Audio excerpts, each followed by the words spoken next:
Anganwadi result வந்துட்டுன்னு சொல்லி நம்ம ஒரு வீடியோ போட்டிருந்தோம். அதுக்கு கீழே நிறைய பேர் நிறைய கமெண்ட்ஸ்ல வந்து கொஸ்டின் கேட்டிருந்தீங்க. அதை பத்தின ஒரு வீடியோ தான் இன்னைக்கு பார்க்க போறோம்.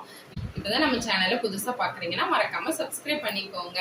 அங்கன்வாடி ரிசல்ட் வந்துட்டு நான் போட்டிருந்தேன். நிறைய பேர் அக்கா உண்மையா பொய்யா அப்படின்னு வந்து நிறைய கொஸ்டின்ஸ் கேட்டிருந்தீங்க. எங்க டிஸ்ட்ரிக்ட் எப்போ வரும் அப்படிங்கிற மாதிரி. அதை தான் வந்து இப்போ ஒவ்வொன்றா நம்ம பார்க்க போறோம். ஃபர்ஸ்ட் ரிசல்ட் வந்தது வந்து உண்மைதான். தூத்துக்குடி மாவட்டம் இந்த சாத்தான்குளம் தாலுக்கு அந்த ஏரியாலலாம் வந்து ரிசல்ட் வந்துட்டு அது இப்போ யாருக்கு போட்டிருக்கு அப்படிங்கிற மாதிரி அவங்களுக்கு வந்து தபால்ல வந்து வீட்டுக்கே வந்துட்டு எதுல வரும்னா நமக்கு போஸ்ட் ஆஃபீஸ்ல இருந்து தான் இப்போ அனுப்புறாங்க. போன வருஷம்லாம் வந்து இதுக்கு முன்னாடி போட்டது எல்லாமே வந்து அவங்க ஆஃபீஸ்ல இருந்து ஐசிடிஎஸ் ஆஃபீஸ்ல இருந்து வந்து நமக்கு வந்து கொடுப்பாங்க. வீட்லயே நம்மளை பார்த்து நம்மகிட்ட கொடுத்துட்டு போவாங்க. நம்ம சேனல்லே வந்து சொல்லியிருந்தோம், இப்போ இந்த தடவை வந்து போஸ்டல் அனுப்புற மாதிரி தான் சொல்றாங்கன்னா அதே மாதிரி போஸ்டல்ல தான் வந்து நம்ம வீட்டுக்கு யாரு செலக்ட் ஆயிருக்காங்களோ அவங்களுக்கு மட்டும்தான் வரும். இப்போ ரிஜெக்ட் ஆனவங்க செலக்ட் ஆகாதவங்க அப்படிலாம் யாருக்கும் வராது. யாரு செலக்ட் ஆயிருக்காங்களோ அவங்களுக்கு தான் வந்து வரும், போஸ்ட்ல வரும். இந்த சைடு அதாவது மே மந்த்ல வந்து இன்டர்வியூ நடந்த எல்லாருக்குமே வந்து 1 by 1 இப்போ வர ஆரம்பிச்சிது. இந்த சைடு கன்னியாகுமரி, அப்புறம் தூத்துக்குடி, திருநெல்வேலி இங்கெல்லாம் வந்து சில தாலுக்காக்களுக்கு வர ஆரம்பிச்சிடுச்சு. அது மாதிரி இனி 1 by 1 வந்து நம்ம மேல் அட்டன் பண்ணவங்க ஜூன் ஜூலைன்னு அப்படி இந்த ஆகஸ்ட் முடிஞ்சு செப்டம்பர் பாதிக்குள்ள வந்து எல்லாருக்கும் வந்துடும். இப்போ வந்துச்சுன்னா நம்ம வந்து உடனே ஜாயின் பண்ற மாதிரி தான் கொடுத்துருக்காங்கன்னு சொன்னாங்க. அதனால ஒரு 10 daysக்குள்ள அதில் கொஞ்சம் ப்ராசஸ் இருக்கும். அதெல்லாம் முடிச்சுட்டு நம்ம வந்து உடனே ஜாயின் பண்ணிடலாம். அடுத்ததான் என்ன கேட்டிருந்தாங்கன்னா, நிறைய பேர் நீங்க செலக்ட் ஆயிட்டீங்களாக்கான்னு கேட்டிருந்தீங்க. நான் செலக்ட் ஆகல. அந்த இடத்துக்கு எப்படி வந்து அது வந்து செலக்ட் பண்றாங்கன்னா, இப்போ நம்ம வந்து நம்மளோட ஏஜ் பார்ப்பாங்க. அதுக்கப்புறம் ஒரு சிஸ்டர் வந்து நம்ம கமெண்ட்ல என்ன கேட்டிருந்தாங்கன்னா, அக்கா நீங்க செலக்ட் ஆயிட்டீங்களான்னு கேட்டிருந்தாங்க. நான் வந்து செலக்ட் ஆகல. ஏன்னா ஃபர்ஸ்டே எங்களுக்கு வந்து தெரியும். ஏன்னா என்ன ப்ராசஸ்ல செலக்ட் பண்ணுவாங்கன்னு வந்து நமக்கு தெரியும்ல. அதுல வந்து ஃபர்ஸ்ட் நம்ம ஃபார்ம்லேயே பார்த்துருப்போம். அந்த வார்டு அந்த பஞ்சாயத்து அவங்களுக்கு தான் வந்து முன்னுரிமை கொடுப்பாங்க. நான் வந்து அப்ளை பண்ணது வந்து ஒரு அடுத்த பஞ்சாயத்துல உள்ளதுல தான் நாங்க இருக்கிறோம். நாங்க வந்து வேற பஞ்சாயத்து பண்ணனால கிடைக்காது. ஏன்னா அதே பஞ்சாயத்துல அதே வார்டுல அந்த ஸ்கூல் பக்கத்துலயே இருக்கவங்க நிறைய பேர் அப்ளை பண்ணியிருந்தாங்க. அதனால அவங்களுக்கு தான் கிடைக்கும் ஃபர்ஸ்டே சொன்னாங்க. அதே மாதிரி அந்த ப்ராசஸ்ல தான் வந்து செலக்ட் பண்ணியிருக்காங்க. ஃபர்ஸ்ட் அவங்க பஞ்சாயத்தான்னு பார்ப்பாங்க, அப்புறம் அவங்க வார்டா, அவங்க இருக்கிறது வந்து அந்த ஸ்கூல் இருக்கிற பக்கமா இருக்காங்களா, அப்புறம் ஏஜ் வந்து கண்டிப்பா பார்ப்பாங்க. இப்போ 35 வயசுக்கு மேல வந்து இதுக்கு அப்ளை பண்ண நம்ம முடியாது. அப்போ 35 வயசு ஆக போகுதுன்னா அவங்களுக்கு ஃபர்ஸ்ட் இந்த முன்னுரிமை கொடுக்குறாங்க. இப்படி எல்லா பேசஸ்லயும் செலக்ட் பண்ணி தான் வந்து எடுக்கிறாங்க. அந்த பேசிஸ்ல வந்து அவங்க வந்து செலக்ட் ஆயிருக்காங்க.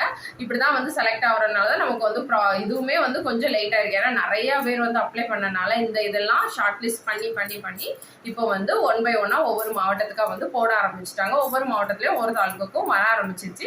அதனால ரிசல்ட் வந்துட்டுங்கிறது உண்மைதான். இனி ஒவ்வொருத்தருக்கா வந்து வர ஆரம்பிச்சுன்னா நிறைய பேர் எங்க மாவட்டத்துக்கு வந்துட்டா இந்த மாவட்டம் நிறைய அதே தான் கேட்குறீங்க. எல்லாருக்கும் 1 by 1 வரும். உங்களுக்கு மேல நடந்ததுன்னா இந்த ஆகஸ்ட் செப்டம்பர் ஃபர்ஸ்ட்டுக்குள்ள கண்டிப்பா வந்து வர ஆரம்பிச்சிரும். அப்புறம் என்ன கொஸ்டின் கேட்டிருந்தாங்கன்னா, ஒருத்தவங்க வந்து என்ன கேட்டிருந்தாங்கன்னா, ஆஃபர் லெட்டர் காட்டுங்க சிஸ்டர்னு கேட்டிருந்தீங்க. அவங்கள்ட்ட நான் வந்து செலக்ட் ஆனவங்கள்ட்ட வந்து கேட்டிருக்கேன். அவங்க வந்து நான் சென்ட் பண்றேன் அப்படின்னு சொல்லியிருக்காங்க. அவங்க சென்ட் பண்ணனா நான் வந்து கண்டிப்பா அதை வச்சு உங்களுக்கு ஒரு வீடியோ போடுறேன். அது எப்படி என்னெல்லாம் அதுல கொடுத்துருக்காங்க, எப்போ இதாகிற மாதிரி இருக்குன்னு உங்களுக்கு ஒரு வீடியோ போடுறேன். நிறைய பேர் வந்து ரிப்பீட்டடா இதே தான் கேட்டிருந்தீங்க, எங்க மாவட்டம் வருமா, இது உங்களுக்கு வந்து எப்போ இன்டர்வியூ நடந்துன்னு எனக்கு தெரியாது. என்ன பேசஸ்னா வந்து மேல இருந்து இப்போ ஆகஸ்டோட நடந்தவங்களுக்கு 1 by 1 மேல வந்தவங்களுக்கு வந்து இப்போ ஆகஸ்ட்ல நமக்கு ரிசல்ட் வந்துடுச்சு. அப்போ இனி ஜூன் ஜூலைங்கிறதுக்குலாம் 1 week அப்படி தள்ளி எப்படியும் இந்த செப்டம்பருக்குள்ள ஃபுல்லா எல்லாருக்குமே வந்து ரிசல்ட் கண்டிப்பா வந்துடும். அதனால ஒரு 1 week 2 week வந்து லேட் ஆகலாமோ தவிர மற்றபடி அந்த பேசிஸ்ல கரெக்டா வந்து நமக்கு சீக்கிரம் ரிசல்ட் வந்துடும். அப்புறம் நிறைய பேர் வந்து எந்த வெப்சைட்லயாவது போடுவாங்களா, நம்ம எப்படிக்கா அந்த ரிசல்ட்டை பார்க்கறது, நமக்கு கட் ஆஃப் மார்க் போட்டு செலக்ட் பண்ணுவாங்களா, இல்லை நம்ம கட் ஆஃப் மார்க் இவ்வளோதான் இருக்கும் செலக்ட் ஆனவங்க அந்த இதை வந்து எங்கே போய் பார்க்கலாம் நிறைய பேர் கேட்டிருந்தீங்க. நம்ம வந்து எங்கேயுமே பார்க்க முடியாது. ஐசிடிஎஸ் வெப்சைட் எதுலேயுமே வந்து இது அப்லோட் பண்ண மாட்டாங்க ரிசல்ட்டை. ஒன்லி செலக்ட் ஆனவங்களுக்கு போஸ்டல்ல வந்து நீங்க செலக்ட் ஆயிட்டீங்க அப்படிங்கிற அவங்களுக்கு ஒரு கால் லெட்டர் வரும். அவ்வளவுதான். மிச்ச நம்ம வேற அப்ளை பண்ணி இன்டர்வியூ அட்டன் பண்ண வேற யாருக்குமே வராது. எந்த வெப்சைட்லயுமே வந்து அதை வந்து அப்டேட் பண்ண மாட்டாங்க. நமக்கு வந்து செலக்ட் ஆயிட்டோம்னா போஸ்டல்ல வரும். அவ்வளவுதான். இப்போ நிறைய பேர் அப்போ நாங்கள் எப்படிக்கா நாங்கள் செலக்ட் ஆகிட்டோமா இல்லையா ரிசல்ட் வந்துட்டான்னு தெரியறதுன்னா வந்து நம்ம ஸ்கூலில் தான் வந்து தெரிஞ்சுக்கணும். நம்ம ஸ்கூல்ல இப்போ வேற டீச்சர்ஸ் வந்து ஒர்க் பண்ண வந்துட்டாங்கன்னா வரல, அதாவது எப்படியும் உங்களுக்கு தெரியல, நீங்கள் மெயில் அட்டன் பண்ணியிருந்தா இந்த ஆகஸ்ட் செப்டம்பருக்குள்ளே வந்துடும், அது வர வெயிட் பண்ணி பாருங்க. இல்லை அந்த ஸ்கூலில் போய் நீங்கள் வந்து பார்த்தாலே தெரியும், வேற யாருக்கா போட்டிருந்தா கண்டிப்பாக நமக்கு கிடைக்கும். வேற எங்கேயுமே வந்து அப்டேட் பண்ண மாட்டாங்க, அப்படிதான் அவங்க வந்து வச்சிருக்காங்க. அதனால இப்போ செலக்ட் ஆனவங்களுக்கு மட்டும் போஸ்டரில் வரும், யாராவது சொல்லி தெரிஞ்சாதான் உண்டு இந்த ஸ்கூலுக்கு இவங்க செலக்ட் ஆகிட்டாங்கன்னு. மற்றபடி நமக்கு வந்து எங்கேயுமே அப்டேட் பண்ண மாட்டாங்க. சத்துணவு சமையல் உதவியாளருக்கு வந்து எப்போ ரிசல்ட் வரும்னு ஒரு சிஸ்டர் வந்து கேட்டிருக்காங்க. அதை வந்து நான் பார்த்துட்டு உங்களுக்கு சொல்கிறேன் அடுத்த வீடியோவில். அதுவுமே இந்த டைமில் வந்துடும், ஏன்னா இது கூட தான் அந்த இன்டர்வியூ வந்து அட்டன் பண்ணாங்க. அதனால எப்படியும் இந்த செப்டம்பரில் வந்துடும். எதுக்கும் நான் கன்ஃபார்ம் பண்ணிவிட்டு உங்களுக்கு ஒரு வீடியோவில் சொல்கிறேன்.